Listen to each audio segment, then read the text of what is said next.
जूली जी, जिस तरह से अभी अंबेडकर साहब का मुद्दा काफ़ी गरमाया हुआ है, इस मुद्दे को लेकर क्या कहेंगे फिलहाल? देखिए, बाबा साहब का जो अपमान किया है जिस प्रकार से और देश के गृह मंत्री के द्वारा किया गया है और फिर भी वो अपनी बात पे कायम भी हैं, माफ़ी मांगने को तैयार नहीं है। मोदी जी उनसे इस्तीफा नहीं लेना चाह रहे हैं। तो ऐसी कड़ी में हमारे पास तो विरोध के अलावा कोई चारा नहीं है और हम अपनी बात को मजबूती से रख रहे हैं। लोकसभा के अंदर, राज्यसभा के अंदर रखते हैं तो बोलने नहीं देते हैं। हमारे माइक बंद कर दिए जाते हैं नेताओं के। हमारे सांसदों को अंदर जाने से रोक रहे हैं लोग। तो ऐसी स्थिति लोकसभा के अंदर, राज्यसभा के अंदर इन लोगों ने बना दी। और आप देखिए, आज जो देश चाह रहा है महंगाई पे रोक लगे, युवाओं को रोजगार मिले, किसानों की आमदनी बढ़े, ये जो मुख्य मुद्दे हैं इस पे चर्चा ही नहीं है। देश की संपदाएं किनको बांटी जा रही हैं उस पर हम चर्चा कराने चाहते हैं, उस पर कोई चर्चा नहीं है। और उल्टा बाबा साहब के खिलाफ इस प्रकार की बातें की गई है, जो कि मैं समझता हूँ अडानी जो बड़ा मामला था जिसको राहुल जी उठा रहे थे, उससे गुमराह करने की ये साजिश है बीजेपी की। जूली जी, बीजेपी का कहना है कि बाबा साहब को बीजेपी ने सम्मान दिया, लेकिन कांग्रेस ने जो है कांग्रेस ने बाबा साहब का अपमान किया। भारत रत्न की बात की इसका जाए तो वो बीजेपी ने दिया, ये बीजेपी का कहना है। बीजेपी में दम है तो एससी एसटी की बस्तियों के अंदर जाके एक जनमत संग्रह करवा लें कि कांग्रेस ने सम्मान किया, बीजेपी ने किया, अपना आप पता चल जाएगा।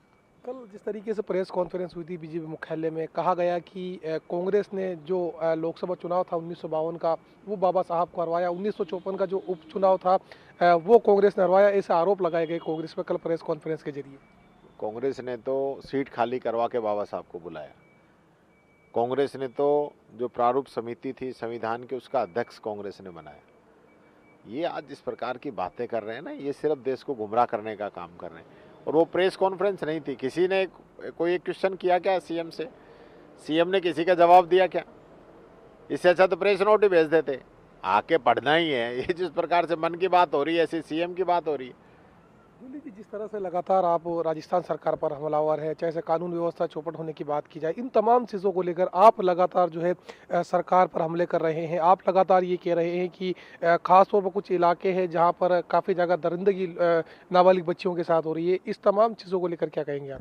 देखिए, जोधपुर में लगातार आपने देखा होगा, एक सप्ताह तक रोजाना रेप हो रहे हैं छोटी छोटी बच्चियों के साथ। आज भरतपुर इनका खुद का जिला है। कल की घटना देखिए, सरेआम एक बच्ची को किडनैप करके ले गए। क्राइम में नंबर 1 भरतपुर चल रहा है। बोरवेल में बच्ची गिर गई कोटपुतली के अंदर, आज तीसरा दिन है, परसों की गिरी हुई है। क्या हुआ अब तक?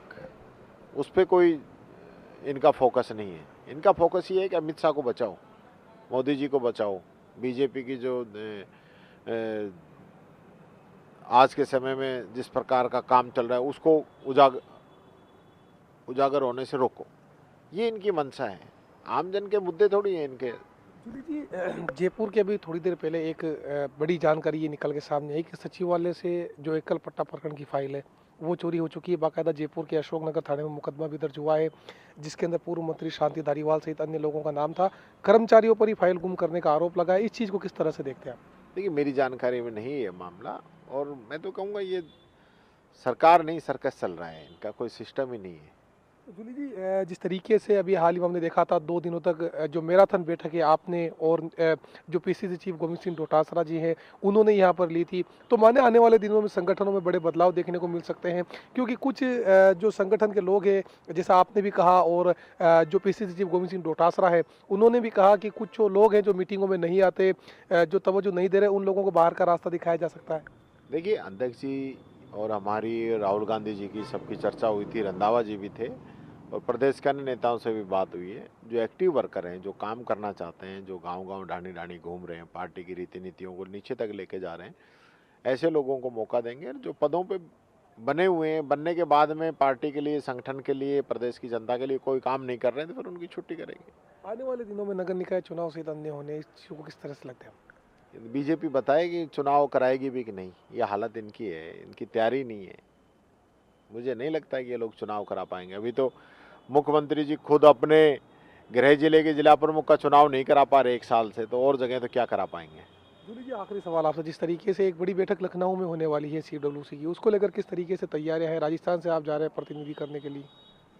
देखिए, बड़ी बैठक जो हमारी बेलगावी के अंदर हो रही है, कर्नाटक के अंदर। वो ऐतिहासिक बैठक है, बड़े स्तर पे कल बैठक है, परसों रैली है।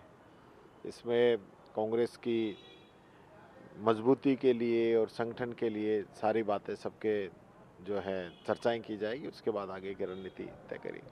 बिल्कुल, ये थे हमारे साथ में नेता प्रतिपक्ष टीकाराम जूली, जिनका साफ तौर पर कहना है कि कांग्रेस ने जो सम्मान बाबा साहब को दिया है वो बीजेपी शायद बोल रही है। वहीं नगर निकाय चुनाव को लेकर कहना है कि बीजेपी को अपना रुख साफ करना चाहिए कि वो चुनाव करवाएगी या नहीं करवाएगी, और उन तमाम सवालों के जवाब दिए जो जनता जानना चाहती थी।